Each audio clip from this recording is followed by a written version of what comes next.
new energy, new retail, all of that is good for the space because, like we were saying earlier, silver is such a tiny market. Yeah. Any more interest is going to make a big difference. If you're watching this video, you're probably interested in hearing about how the silver price and gold price could go to the moon. But the simple fact remains, if you are watching this video, there's a 90% chance that you're a boy. Yes, only 10% of the viewers of Ron's Basement are female, and that's representative in general of the precious metals sector. Today, we have a special guest.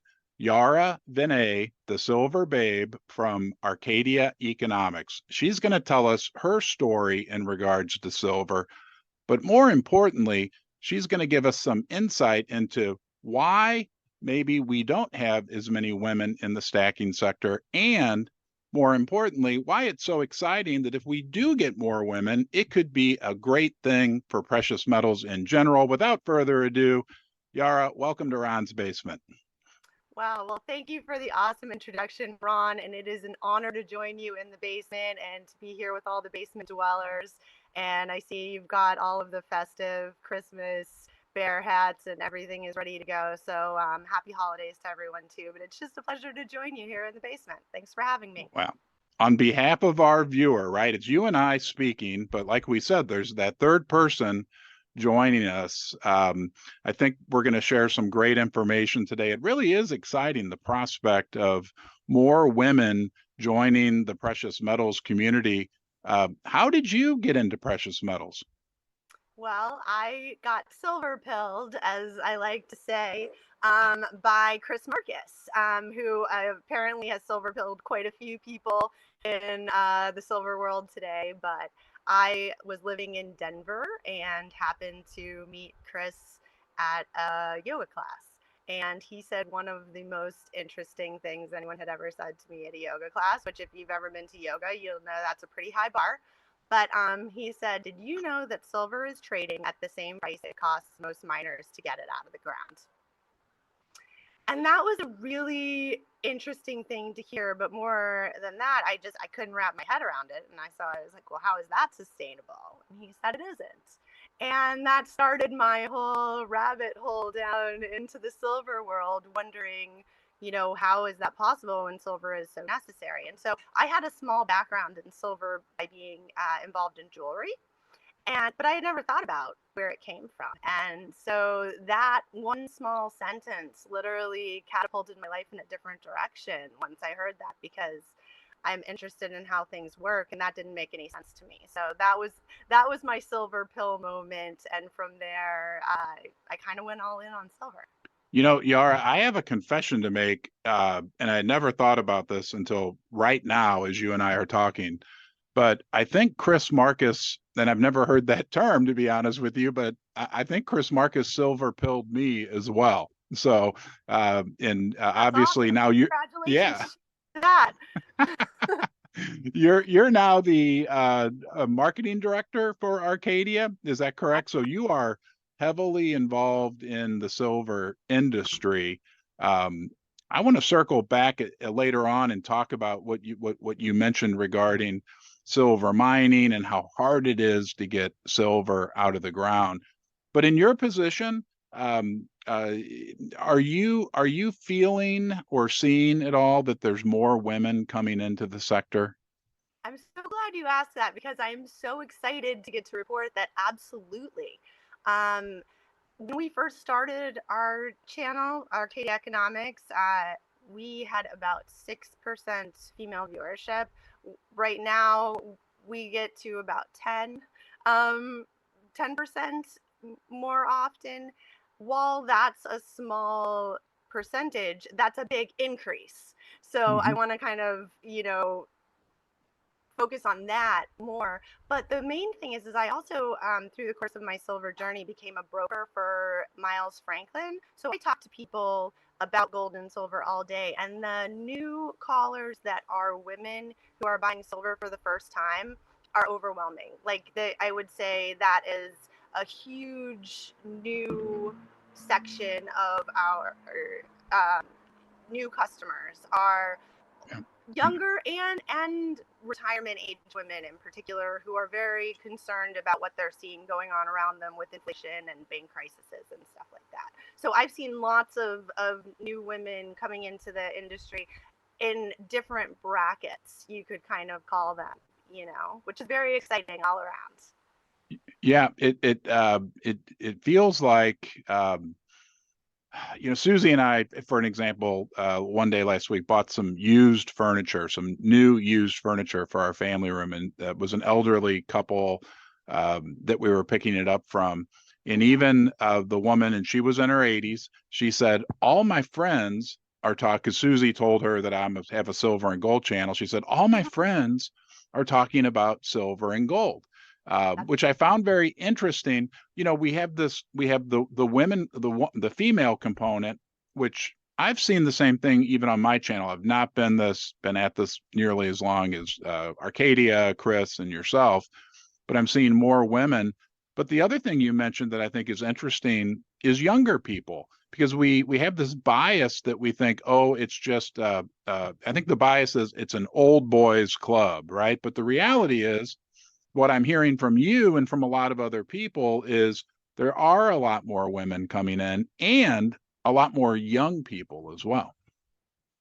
I'm seeing that, daily and weekly. And I've been to a couple of precious metals conferences, and you can generalize and say it's the gray hairs and whatever, but I don't think that that's what the current face of silver looks like. There's a lot of new interest, especially online. And so a lot of people who maybe would never have thought of silver as something that would be a part of their financial protection or investment for their future are realizing that a lot of the things that they had been taught up until now would be there for them and their future are not what they were sold. So I think there's a lot of people who are younger who are looking for better alternatives than the kind of cut and dry, this is what you do. You go to college, you get a job, you invest in a 401k, you put everything in the stock market, you listen to your stockbroker, and then you hope for the best. And a lot of people don't want that plan anymore because they've seen that that's not the way it used to be. So I think that there is a lot of new energy into alternatives to that system we had been sold, and so there are a lot of younger people who are discovering silver because of the same reasons that the long-term stackers have been in it for a long time. So now we all have that in common. Yeah. Yeah. What about this report that we got just, I guess, earlier this week that Costco, in the previous 3 months, ending November 26th, sold $100 million worth of gold, 1 ounce gold bars on their website. What are your thoughts on that? Well, my first thought is that they had a 2 bar limit. So if you think about, that's a lot of people doing a lot of gold purchasing that is outside of what we would normally consider, the bullion market. So bringing it to the retail market, and I know Walmart, also sells gold and silver online, but I think the Costco piece is so important because it's exposing maybe a different genre of people, like the retail shoppers through the Costco website are maybe people that wouldn't have gone to Miles Franklin website or at Mix or some other online site. And so I think it's just another great awareness. Plus, the story is getting shared over and over again. That's not a particularly large amount of gold in the grand scheme of things, but the fact that it's a story and a headline that's getting shared and shared and shared, that is almost like more valuable to me as far as general awareness. And I also saw that they're now going to start, or they are selling American Silver Eagles, or at least I saw that on Twitter. So I haven't confirmed that yet. I don't want to start a run on the Costco Silver Eagle market, but I had seen that as well. And anytime you get things in a general retail environment, that's good for the whole sector. And it's good for people, like making things accessible. Yeah. You know, one of my subscribers in Toronto, his name's Tim Zub, and I'm sure he doesn't mind me sharing this, sent me an email and brought up a good point on this Costco thing as well. He said these could be, when, because you talked about this, kind of a new segment of the market. He said those could be people who have never bought bullion before, who are afraid, like they don't know who Miles Franklin is, they don't know who Pimbex is, they don't know who Atmex is. But they feel comfortable. They know who Costco is, and they feel comfortable with Costco, and that could be a sign of, that new segment of the market, um, that is maybe waking up, right, to what you and I could talk about for hours on end: the devaluation of the dollar, inflation, and all that. If you're looking to buy gold, silver, or platinum, do yourself a favor and check out Pimbex, the online precious metals bullion dealer and sponsor of Ron's Basement. I was a happy customer before they offered to support the channel. You'll find they have the best prices, quality, and service. I think Pimbex is best, and you will too.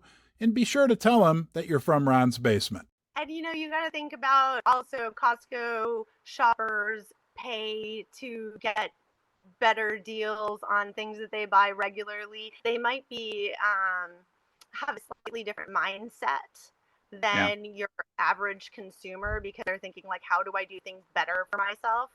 So Yeah. I don't know, but they might be more open to that now, seeing that Costco has it. And I also think that limiting quantities was brilliant, because people want what they cannot have. I mean, Right. that's not a bad thing. So, but Yeah. that was Yeah. an exciting kind of, I think, energy boost for silver and gold, because retail shopping, when it makes headlines, leads to more retail shopping. Yeah. And it And made a that's lot what's of going to head. make a big difference. Yeah, yeah. I mean, it made a lot of headlines. It was, CNBC, a lot of the major mainstream media Mm-hmm. outlets were carrying it. And I like what you said as well. Boy, we have so many things I want to talk about with you, but I do think, yeah, with the when the sentiment shifts and when we get some positive press for the precious metals, just a little bit of positive press, just a little bit of improvement in sentiment could go a long, long way in the sector, because we've been, sentiment, I think I like to rate it, somewhere in the D minus range right now. What are your thoughts on that? It's in the crapper.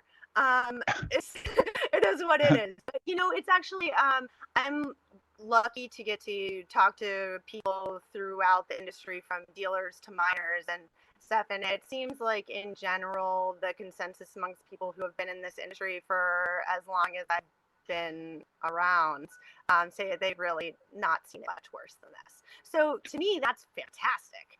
Yeah, Because yeah, when things are terrible, like that's, I'm not calling a bottom of anything, because I'm not technical on any level. In fact, I don't care about technicals at all, because I believe in right. fundamentals, and so Hmm. technicals don't bother me.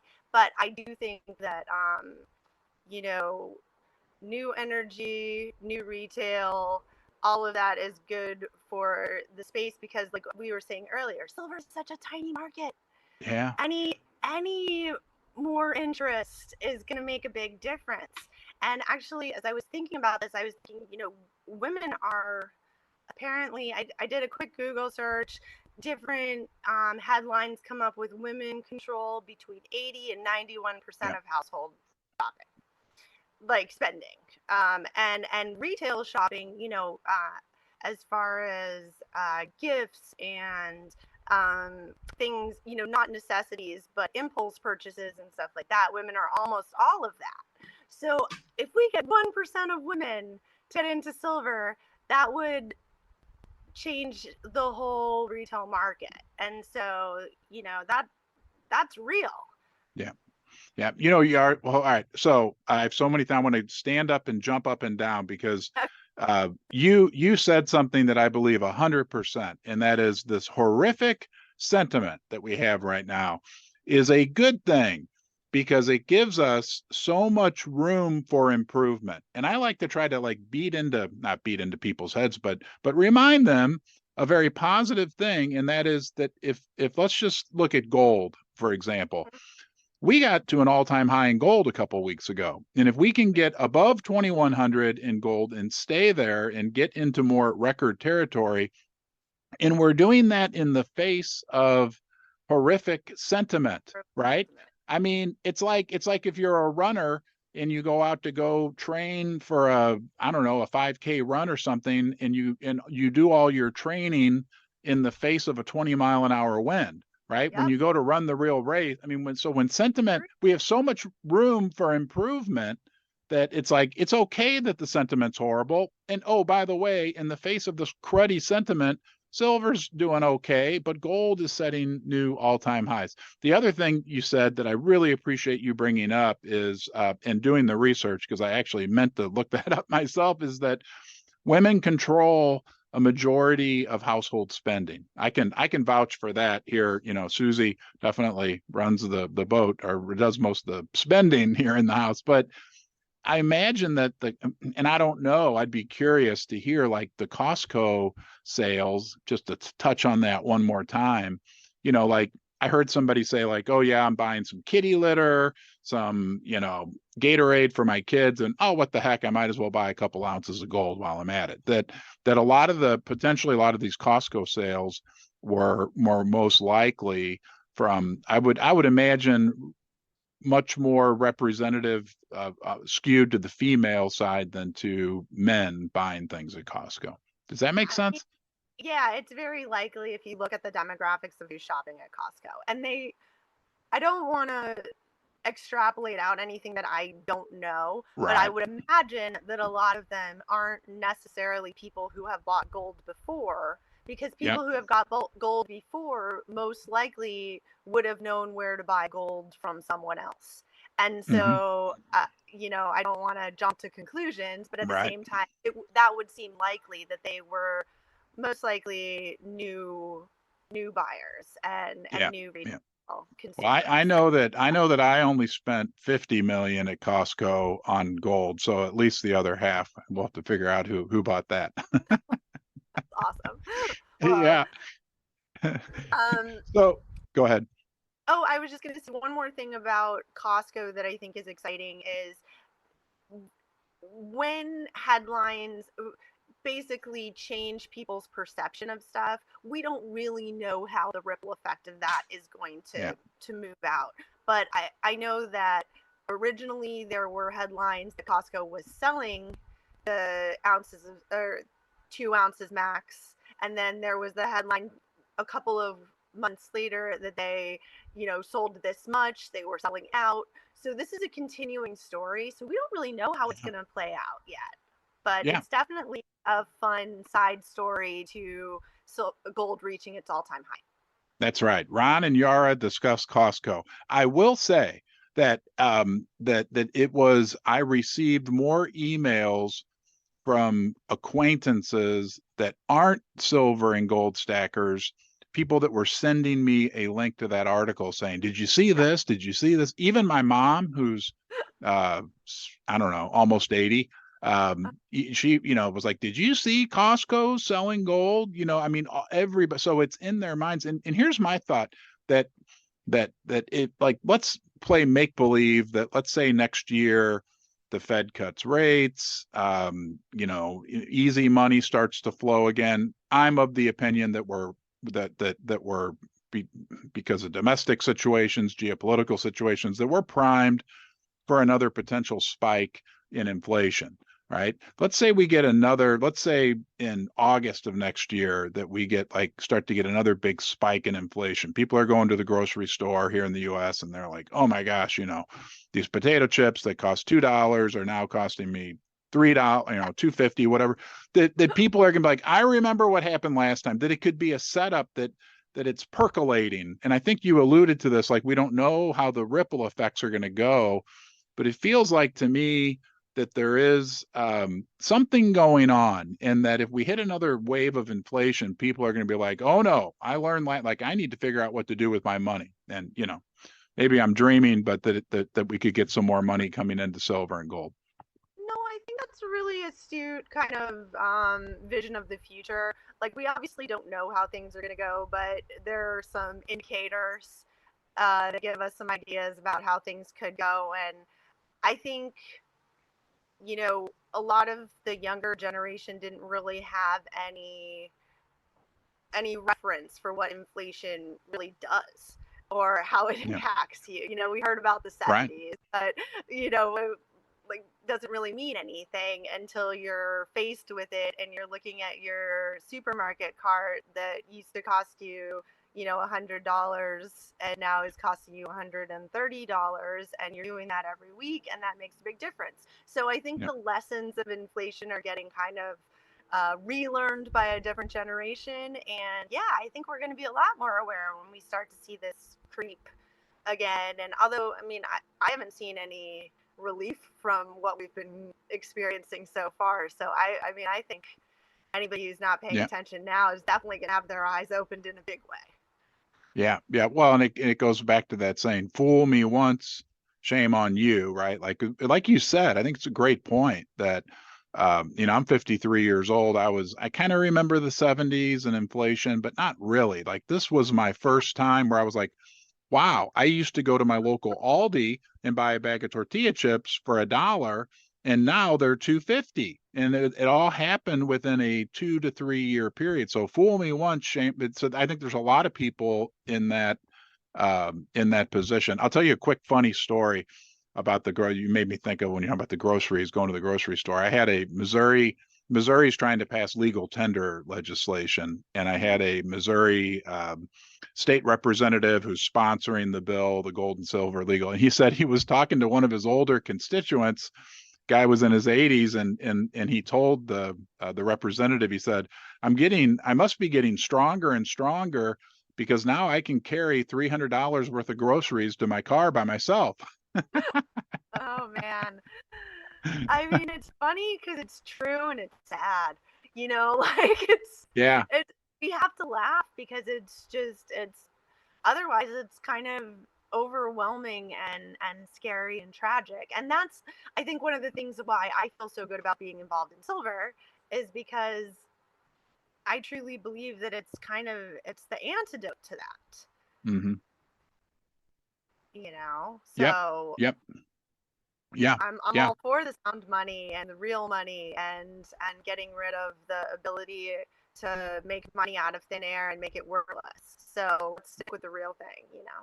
Well, I'm sure you saw there was a meme going around about that movie Home Alone when the little guy went to the grocery store. That movie was Oh made in yeah, 1990, and he spent $20, and that right, today those groceries would cost 70. And a guy who's right. real active on my channel, Coin Shop Chris, did some analysis, and he was like, that would have cost, I think silver was $5 an ounce in 1990, and today it would have Oh, so it you would could be have the bought, same. yeah, but it'd be three ounces. Silver actually outperformed. You could buy the same amount of groceries, yeah, and have an ounce of silver left over that you could send to Yara, the silver babe, right? Whew. Yeah, Well, yeah, that's awesome, and props to him for doing the math. But I mean, I think that's the kind of thing that, if the mainstream public had any idea about that, it might make them raise their eyebrows, open their eyes, and think about really, like, what does money mean? What is yeah, really valuable? And do I really trust these numbers in these bank accounts? So I think memes are going to help change the world. So I'm yeah, I'm grateful for that one. yeah, yeah. What about when we think about women and more women, and I think we both have recognized, and I like what you pointed out earlier, right? That the channel's gone from 7% to 10%, but yeah, that's like a 50% increase, and I've seen similar numbers on my channel as well. And I don't want to get myself in trouble here by saying this, but when I think about women, the difference between women and men generally, that women are maybe a little more, even more so than men. How do you say this? Protective, and want to protect their families and the well-being of their families, like the old, mama bear analogy. I do think there's a kind of mama bear mentality that lives within a lot of us. Although maybe I want to call it mama bull, if we're talking about metals. But it's something where the I think we all as humans have an instinct for survival, but women have a I don't want to go into biology, but we want to protect ourselves and our families, and I think that that's important when you think about what that means financially, you know, as far as what you're doing to protect your future and how are you spending money or your currency like now for your future. So I think that it's something that women need to be aware of and then thoughtful about how they're doing stuff moving forward. And I'm new to this, you know, so that this is speaking to myself as well as to other people. Interesting. And you've been stacking silver for a few years and have a few favorite pieces. Is that correct? Well, I have been stacking silver for a couple of years, and I was lucky and grateful to get connected into the silver world so that I was able to buy ounces of silver for, you know, stacking and for my future. But also, I love art and I love beauty and I love how you can do so many things with silver. Silver is incredibly useful for everything, but it's also incredibly beautiful and it makes great gifts. And it's something that I get really excited about when I see cool things people do with silver. So one of the things I was thinking is, you know, I always loved collecting stuff throughout time. I have a couple of different collections from different eras in my life where I thought something was awesome. My new obsession of collecting is silver because why wouldn't I take all of the things that I love and then get them in silver because then I have something that, you know, I'm already gung-ho about for multiple reasons. And if I'm going to have a collection of anything, I want it to be something that is awesome for many reasons. So I guess if I wanted to talk to women about like why they might want to start buying silver, first of all, it's to protect your future and to have something tangible that has value that can't, you know, be wiped away with the like the stroke of a key or the power going out or whatever. But it's also it makes great gifts. It's great to hold. I think the great way to get people interested in silver is literally let them hold it. Mm-hmm. So this is what 1 ounce of silver looks like, ladies. If you have never held one before. Can you see that in the light? Yep. I'm trying to make sure I get it. Yep. So this is what 1 ounce looks like. But this is also what 1 ounce looks like. And you can see it. They're very, oops, there we go. Very There different sizes. And you can do all kinds of incredible things with silver. Like make, oops, here we go. Sculptures. Wow. So this is Wonder Woman. And 5 ounces. Pretty cool. Yeah, very cool. Very cool. Great collector's gift. This is a pyramid from Chichen Itza, which I happened to get to visit and hold my mini up in front of the full size, and that was very exciting. This is the 5 ouncer. Wow. Yeah. I like the 5 ounce pyramid. I love the 5 ounce pyramid. But just for reference, so here's another 5 ounce piece, and this is a personal favorite of mine. This is the Year of the Dog coin. Are you getting that? Oh, wow. I can't see because of the glare. This looks like our puppy Nibbles. Oh, yeah. And so this is 5 ounces. And this is 5 ounces. So you kind of get a feeling of just the versatility of what you can actually do with silver as an art piece. But I think that's a great way to kind of get people into silver is let them hold it. Gift it to them. Mm-hmm. Explain to them that it's really hard to get it out of the ground. And they're not, you know, it takes a mine 10 years or more to get online, even once they already know where the silver is, you know, and we're working with a deficit right now. It doesn't mean that there's not enough, but it means that there's not enough every year. So we're working out of the reserves that we have.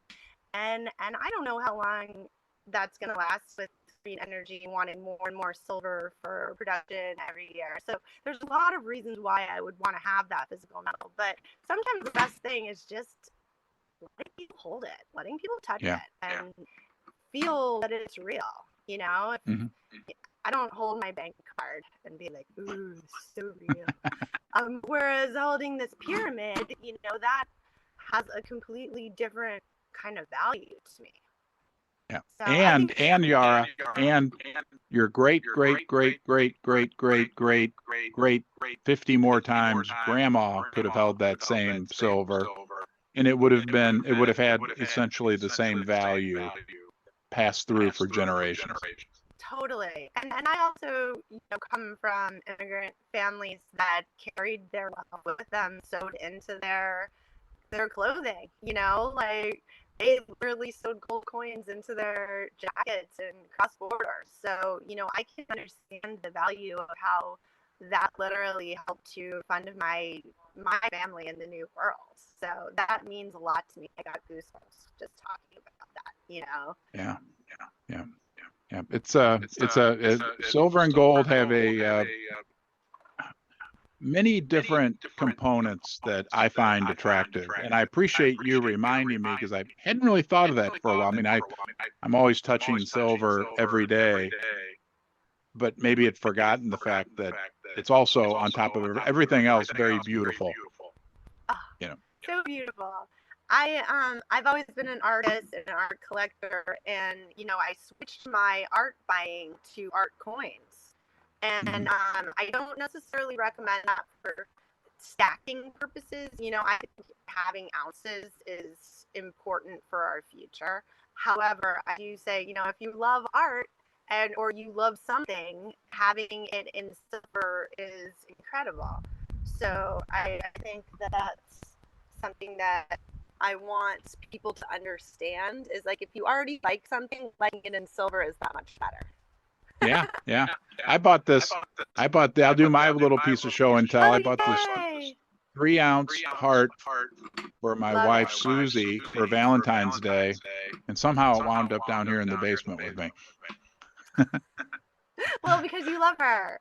That's Right, awesome. exactly. It That's makes exactly. you remind her. Yeah. Thank you, I Yara. love that. I owe you for that one. Thank you. I think that's cool, and I love the hand poured silver. That's another thing. So here's a fun hand poured mushroom. It's Oh just wow. like this one's a 2-ouncer. I'll show you the little sound on the back, but just there's nothing you can't do with silver. There's a lot of people doing really cool hand poured stuff. If you're interested in that, find them on Twitter. That's another thing. Making silver friends. I feel like bringing more women into the community is great. I have a couple of awesome stacker friends on Twitter. And if you're active on social media, look for silver people, make those friends, share them, and share those posts. You never know who's going to like them. I've had a lot of friends who were from my former life before I was the silver babe who now send me silver stuff, articles, or they see stuff about gold. Like you were saying, people sending you the Costco headlines. I have people doing that from my yoga, life beforehand. They're like, did you see this? Like, I don't spend my whole day looking at silver information, but, it's great. Yeah. So the more we share, the more other people see it, and it's that ripple effect. And I really do want to bring more women into this market. It's a very small market with a very small percentage of women, and we can make a big difference. And it's not about feminism. It's not about equality. It's about education. And if I had known what I know now when I was younger, I would have bought more silver. So now I'm making up for that. But so I want to give people the information that I have so that they can make decisions on their own. Yeah. But I think if they knew what I know, they would make decisions similar to how I have. And I agree with you wholeheartedly. There are wonderful people, both men and women, within the silver community. I've made some great friends, and I'm sure Arcadia, having been around much longer than my channel, like there's a community that develops. Very nice people. And on my channel, we do have two of my channel moderators, Annie Oakley and Sassy Silver. I have two female moderators that do an awesome job, but just everybody together is very nice. And I want to thank you, Yara, for coming on today, sharing your perspective. And on top of that, everything you do with Arcadia. I know Arcadia has done a great deal of good for the precious metals community. So on behalf of myself and all the people that joined us, and more women are joining us on the videos, thank you. Cheers to that. Well, thank you, Ron, and thank you for shining a light on this. I really appreciate it, and I know that, you know, it's an honor and a burden to be in metals on some level, because you want to share it with everybody, and I love the growth that you've seen on your channel, and just thank you for sharing the message of sound money and what is real. Like that, I think that's really important and gets lost kind of in our current society. It's like, what really is real and what is tangible, and what can we count on? And I think we've both come to the same conclusions about that, and it's just great to be able to come to the basement and get to share with your audience, and hopefully I can help some of the women who might have not considered buying precious metals for their future to consider that. Yeah. And you're a broker, you said, with Miles Franklin. Is that correct? I am a broker with Miles Franklin. I am extremely honored to get to answer people's precious metals questions, talk to them about what makes sense for them. I love getting first time stackers, and as you know, that's a really fun conversation to have and help people figure out where to start. I love getting to be an ambassador for precious metals. So if anybody is interested in reaching me, they can reach me through Arcadia at milesfranklin.com if you have questions about silver, gold, really anything that we talked about today. And if you're a woman who would like to call and talk to somebody about my personal experience, please, reach out to me. I think that would be fantastic. I'm just honored to get to be a part of this community and get to share what I've learned with people along the way. Well, I can sense that you're a very nice person, Yara. I want to repeat that. So if people want to reach out to you, it's Arcadia at milesfranklin.com. Correct. And you can also find me daily on Twitter. My handle is at YARRS, Yars. I am the Silver Babe. And you can also find me daily in the chat at Arcadia Economics YouTube. We are at Monday through Friday at 1 p.m. Eastern Time. Awesome. Well, again, on behalf of everyone who's joined us, thank you, Yara, and hopefully we'll get to see you again sometime in 2024 in the basement. Thanks to you and Chris Marcus for everything that you do now and have done over the years for the precious metals community at Arcadia. Thank you, Ron. Cheers to that with God's Silver mug. And have a very happy holidays to you, your family, everyone in the basement, and Happy New Year. Thanks again for having me.